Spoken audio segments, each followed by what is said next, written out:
예수님의 첫 번째 우리 긴 설교입니다. 오랜 기간 이렇게 긴 설교하셨습니다. 그리고 8장 전반부를 보니까 백부장의 하인을 고치시고 또 많은 환자 고치시고 나병 환자 고치시고 이렇게 많은 사역을 하셨습니다. 그러니까 한마디로 얘기해서 많은 사역을 해서 이렇게 육체적으로 피곤한 상태에 놓여 있다고 생각을 합니다. 이때 베드로의 집으로 가셨습니다. 왜 그러셨겠어요? 쉬기 위해서 가셨다는 것입니다. 그 이유가 우리가 또 중요하다고 생각합니다. 이제 첫째 두 가지를 살피겠는데, 첫째는 교제거든요. 안식을 위한 교제인데 그 교제가 생각지 못한 축복을 가져온다는 것입니다. 그래서 우리 성도들은 이게 교제가 참 중요한 것입니다. 우리가 생각하는 것도 있지만 생각하지 못할 축복들을 많이 누리기 때문에 그렇다는 것입니다. 이번 우리 제주선교에서도 그런 축복을 누리기를 원하고, 또 우리 교회 남아서 기도하는 성도들에게도 이런 교제의 축복이 더 깊어지기를 원합니다. 사람이 살아가면서 중요한 것들이 여러 가지가 있는데 일하는 것도 중요합니다. 그러나 충전돼야 될 거 아니에요. 우리가 휴대폰이나 이런 것들 보면은 작동하지 않습니다. 망가진 거 아니죠. 방전됐다 이렇게 얘기합니다. 방전은 망가진 것도 아니면서 또 온전히 돌아가는 것도 아니죠. 잘 보면 어떤 사람들 이렇게 망가진 건 아닙니다. 근데 충전이 안 돼서 방전된 사람들이 많이 있다는 거예요. 물론 하나님께 나가서 이렇게 새 힘을 얻어야 되겠지만 이 교제를 통해서 이렇게 충전하는 시간, 이게 꼭 필요하다는 것입니다. 그래야 새 힘을 얻는다는 거예요. 사실 안식이라는 개념 자체도 충전이란 개념하고 다르지 않다고 생각을 합니다. 최고의 충전, 축복은 예배, 또 하나는 교제인데 좋은 사람과의 만남을 통해서 충전이 된다는 것입니다. 사람들은 사람에게서 상처를 입지만 또 사람이 치료제입니다.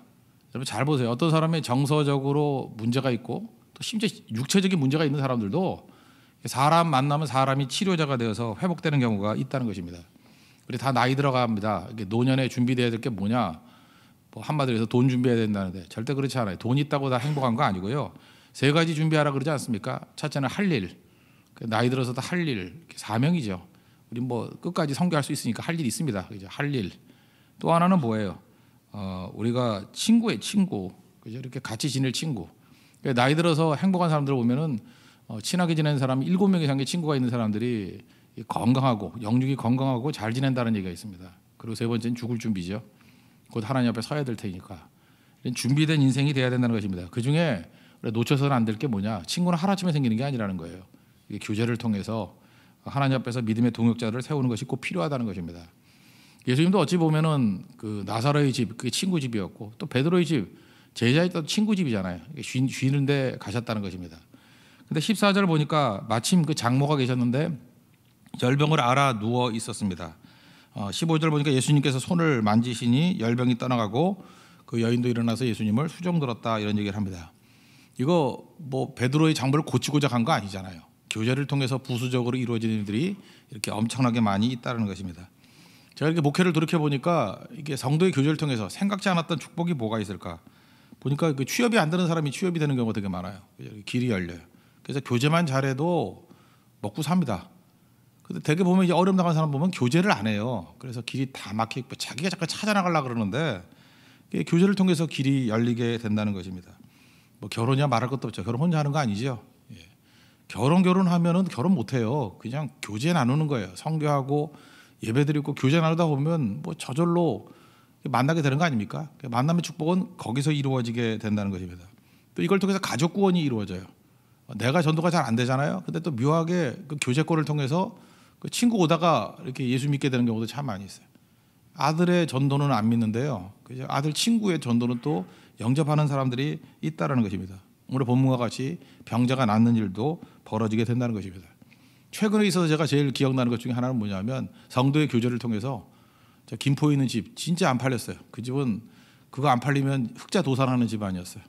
근데 그냥 그 교제를 통해 가지고 그 문제가 하루아침에 해결이 돼 버렸어요. 더 이상 얘기 안 하겠습니다. 그게 풀리는 바람에 또 다시 또 가격도 올라가고 하는 그런 일이 있어서 집이 풍전등화의 위기 속에서 지금은 굉장히 펴지는 상황이 됐다는 거예요. 이유가 뭐냐? 성도의 교제를 통해서 풀리더라는 것입니다. 꼭 이렇게 얘기만 할 것이 아니라 우리 삶의 모든 부분이 다 그렇다라는 거예요. 주님 앞에 충성하고 예배드리고 교제하다 보면 이런 생각지 않았던 축복이 임하게 된다는 것입니다. 마태복음 6장 33절의 말씀을 기억하시죠? 먼저 그의 나라와 그의 의를 구하라. 그리하면 이 모든 것을 너희에게 더하시리라. 이게 플러스 알파로 오는, 이 보너스로 오는 축복이 있다라는 것입니다. 교제를 통해서 생각지 않은 축복들을 누릴 수 있는 믿음의 종 되기를 축원합니다. 그 다음 파트에 나오는 건 뭐냐면 축복 얘기였잖아요. 근데 지금 예수님이 기적을 많이 행하셨습니다. 나병 환자 고치시고 그 다음에 중국병 환자 고치셨잖아요. 백부장의 하인.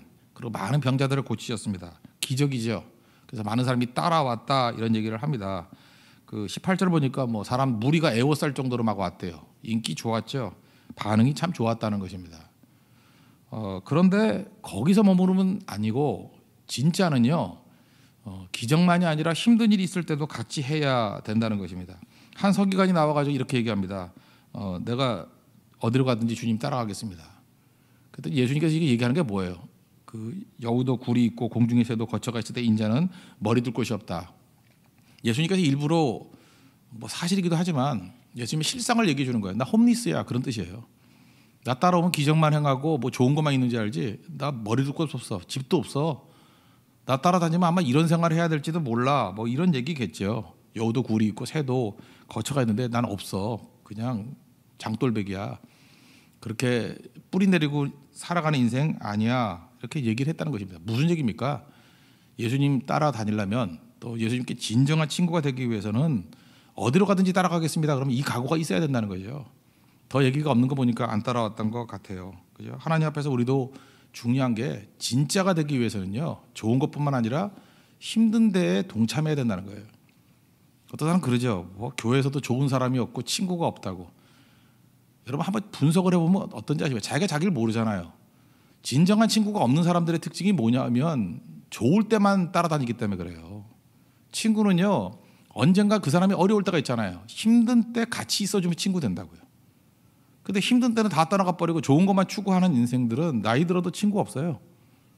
그래서 이게 친구가 생기면 어떤 일이 벌어지겠어요? 이게 선순환이 이루어지죠. 좋은 친구가 있으니까 교제를 통해서 새 힘을 얻고. 그런데 이게 좋을 때만 따라다니고 힘든 때는 거절해버리면 친구가 안 생긴다니까요. 안 생기니까 교제의 능력도 없고 시간이 가면 갈수록 피폐해지니까 두렵고. 나이 드는 게 두려운 사람들이 있죠. 두려운 이유가 뭐예요? 준비된 게 없기 때문에. 할 일도 없고 친구도 없고 죽을 준비도 안 되고. 죽을 준비가 뭐예요? 주를 위해서 헌신하고 힘든 길 가야 죽을 준비도 되는 거 아니에요. 그리고 평탄한 길, 좋은 길은 할 사람 되게 많아요.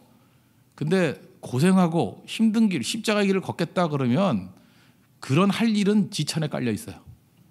그죠? 그러니까 힘든 일을 안 하려고 그러니까 할 일이 없는 거지. 힘든 일도 하겠습니다. 십자가 지겠습니다 그러면 지천에 깔려 있는 게 그 십자가의 길 아니에요? 그러니까 할 일, 친구, 죽을 준비 한 가지 얘기예요.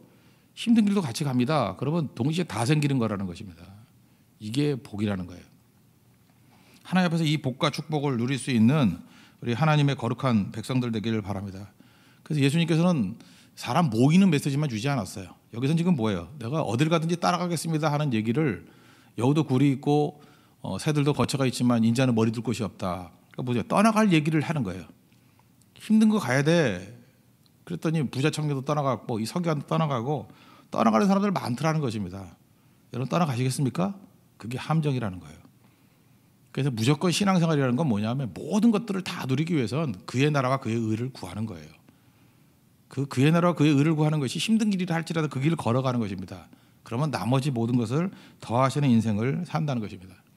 그 다음에 부연 설명하죠.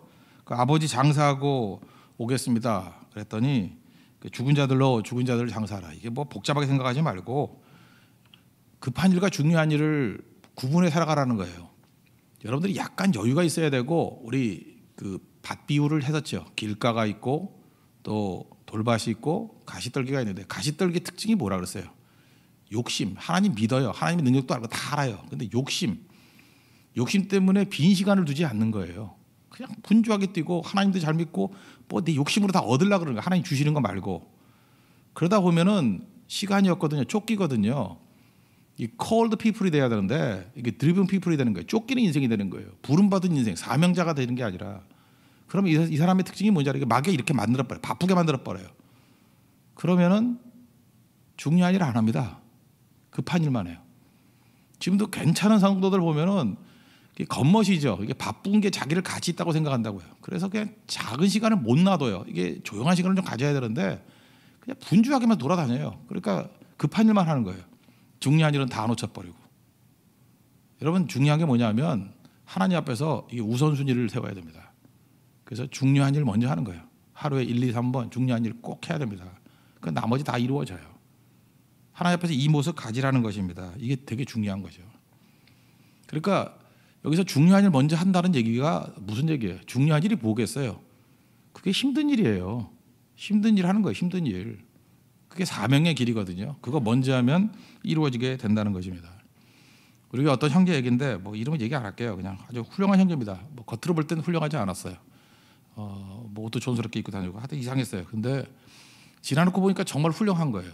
제가 전화를 걸어서 전화 제대로 받을 데가 없어요. 이유가 뭐냐? 항상 전화 신방하고 남들의 삶을 이렇게 돌이키는 것 같아요. 돌보는 것 같아요. 근데 이 친구의 제가 특징, 뭐 적어도 한 2, 3년 지나봤으면은 평가를 내릴 수 있다고 생각합니다. 일단 무슨 사명을 주면요, 핑계가 없어요. 그리고 또 그걸 거두어 가잖아요. 섭섭함이 없어요. 그리고 일단 맡기잖아요. 다 쏟아붓습니다. 그러니까 하나님 앞에서 너무 쓰임 받기 편한 거예요. 그런 사람 하나가 나오니까요. 예를 들어서 뭐 성결 간다거나 뭐 이렇게 사역을 할 때 이 사람은 첫째 핑계가 없고 뭘 해도 섭섭해하지 않고 무슨 일을 맡기면 다 쏟아부어요. 그런 사람이 하나가 딱 들어가니까 이제는 전체 균형을 잡는데 너무너무 편한 거예요. 이건 뭐라 그러죠? 그냥 카드로 치면 조커가 하나 생긴 거예요. 어딜 집어넣든지 이 사람이 가면 다 돼요. 죽도록 충성하는 사람이니까. 그때 느낌이 그래요. 야, 이런 사람 한 두세 명만 더 있어도 정말 목회할 만 나겠다 이런 생각이 들어요. 어딜 가나 다 되는 거. 정말 힘든 인생이 뭔지 아십니까? 뭐 가면은 맨날 뭐 불평불만이에요. 뭐 비행기 자리가 왜 이러냐느니, 뭐 밥이 왜 이러냐느니, 그 TV 왜 넣었냐느니, 뭐 좀 늦게 가면 안 되냐느니, 이렇게 복잡한 인생들이 있다고요. 그게 안 되는 거죠. 이유가 뭐예요? 자기는 모르죠. 자기가 지금 얘기하고 있는 게 뭐냐면 나는 편해야 된다는 거예요. 편한 길 가겠다라는 거예요. 그러니까 힘들어지는 거예요. 그 사람은 배려 또 해야 되잖아요. 그러니까 힘이 되지 못하고 짐이 되는 인생이 된다는 것입니다.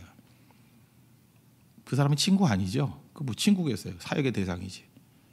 근데 예수님의 친구가 될 정도로 이렇게 교제의 깊이가 있기 위해서는 그냥 복잡하게 설명하지 말고 힘든 길을 가십시오.